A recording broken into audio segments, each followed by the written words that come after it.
মারা গেছেন ভারতের জনপ্রিয় অভিনেতা প্রদীপ রাওয়াত।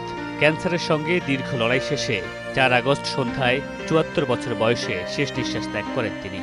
ठीक कह रही है 25 छोरियों ने लाई थी तू। कौन हो तुम? गजनी। ১৯৫২ সালের ২১ জানুয়ারি ভারতের মধ্যপ্রদেশে জন্মগ্রহণ করেন প্রদীপ রাওয়াত। ৪ দশকের বেশি সময়ের কর্মজীবনে হিন্দি, তেলুগু, তামিল, নেপালি সহ বিভিন্ন ভাষায় শতাধিক সিনেমা ও টেলিভিশন ধারাবাহিকে অভিনয় করেছেন প্রদীপ রাওয়াত। শুরুটা হয়েছিল টেলিভিশনে। বি আর চোপড়ার মহাভারত ধারাবাহিকে অশ্বত্থামার চরিত্রে অভিনয় করে পরিচিতি পান তিনি।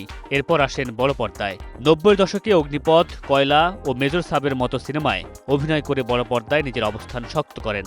25 छोरियों में से 23 ने मेरे आदमियों पे उंगली उठाई, काट के दरिया में फेंक दी। ২০০১ সালে লাগান চলচ্চিত্রে দেবা সিং চরিত্রে অভিনয় করেন প্রদীপ রাওয়াত।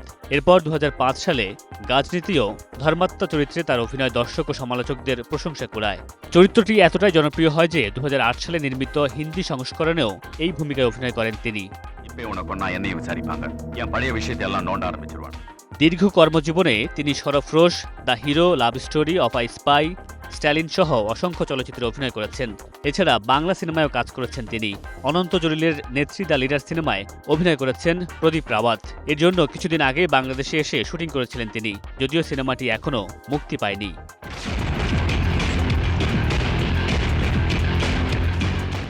মামুনুর রশিদ পনেল, স্টার এন্টারটেইনমেন্ট।